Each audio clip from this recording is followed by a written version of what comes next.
Chers amis abonnés, bonjour. Soyez les bienvenus sur votre page d'évangélisation Parole de Dieu au quotidien. Je vous souhaite un bon et fructueux temps de carême.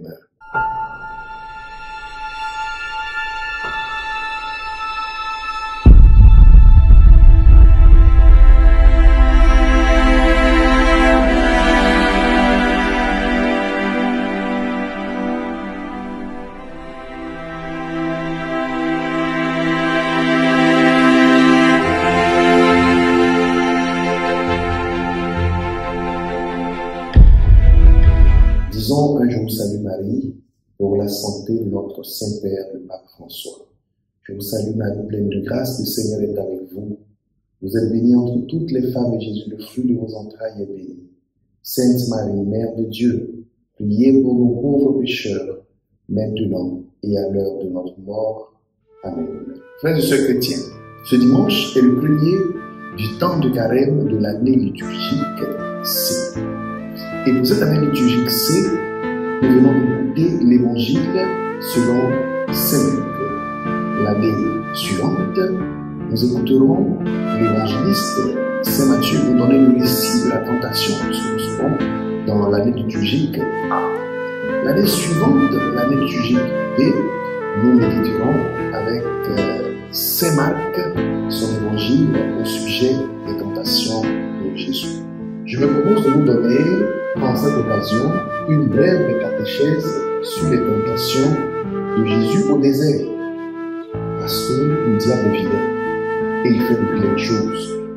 Et malheureusement, les tentations sont une réalité qui touche à notre vie quotidienne. Les tentations touchent à notre vie de tous les jours.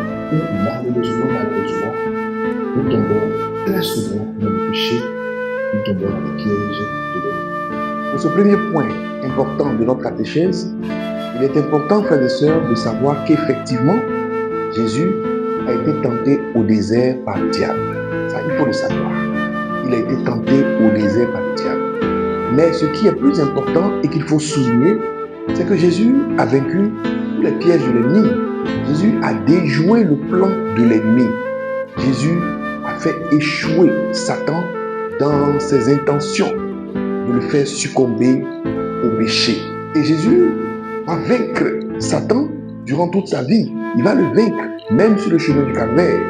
Satan sera vaincu sur la croix. Et Satan sera même vaincu dans le tombeau, où Jésus, libre et vainqueur, sortira du tombeau. Honneur et gloire à Jésus notre Sauveur, qui nous enseigne le chemin de la victoire sur Satan et sur ses pièges. Le deuxième point, c'est que Satan, quelquefois, attaque le chrétien à visage découvert. Il attaque frontalement, il attaque avec rage.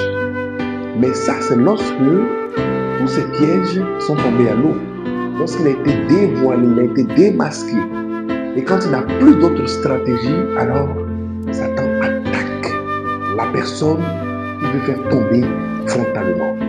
Sinon, généralement, Satan avance vers le chrétien, vers les hommes de façon dissimulée. Il avance de façon voilée. Satan est subtil dans sa stratégie pour nous faire tomber dans le péché. Comme le reptile, très habile, Satan subtilement se glisse dans notre nid. Chers frères et sœurs, c'est pourquoi il faut faire attention. Tout ce qui brille n'est pas de l'or. Tout ce qui brille n'est pas de l'or. Et Saint Paul nous le dit, tout m'est permis, mais tout ne m'est pas profitable.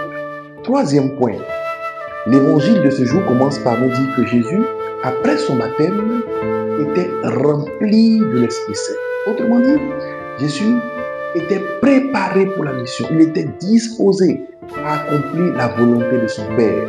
La volonté de Jésus était de faire totalement la volonté de son Père.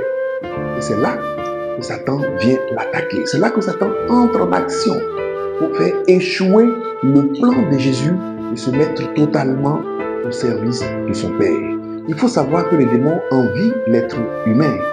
Le démon est surtout jaloux du chrétien qui veut faire entièrement la volonté de Dieu, se mettre au service de son Dieu.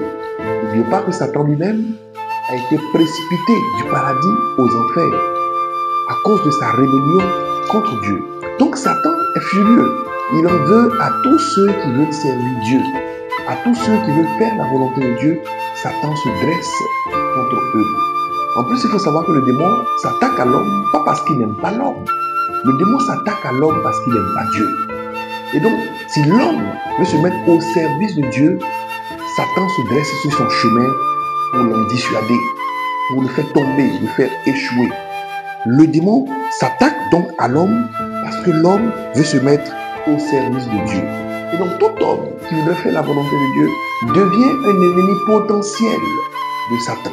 Et d'ailleurs, Ben Sira le dit dans son livre, au début de son livre, « Mon fils, si tu veux te mettre au service du Seigneur, prépare ton cœur à l'épreuve. » Plus l'image de Dieu est parfaite dans une personne, et plus cette personne est l'objet d'attaque de Satan.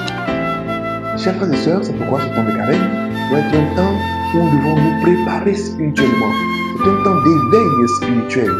Parce que nous voulons plaire au Seigneur, nous allons certainement croiser la route de Satan. Et il faudrait être armé pour le vaincre, comme Jésus l'a vaincu au désert. Enfin, nous voyons que le démon utilise la parole de Dieu pour s'attaquer à celui qui est la parole de Dieu incarnée. Autrement dit, beaucoup peuvent utiliser la parole de Dieu contre Dieu. Beaucoup peuvent utiliser la parole de Dieu pour faire du mal aux enfants de Dieu. Tous ceux qui manient la parole de Dieu ne parlent pas malheureusement au nom de Dieu. Et tous ceux qui manient la parole de Dieu peuvent l'utiliser pour faire du mal aux enfants de Dieu. Et ce qui est important ici, c'est que Jésus aussi utilise la parole de Dieu pour contre-attaquer, pour esquiver les pièges de l'ennemi. Donc le temps de carême est une invitation pour nous à nous familiariser avec la parole de Dieu, de sorte que le premier venu ne nous induise pas en erreur. Puisse le Seigneur vous bénir donc tous. Je vous réitère mes bons voeux de fructueux carême, en espérant que le Seigneur nous accorde son Esprit Saint pour nous aider à être victorieux de toutes les tentations du diable. Que la grâce de Dieu vous accompagne toujours, au nom du Père et du Fils et du Saint-Esprit. Amen. Prenez soin de vous et portez-vous bien. Au revoir.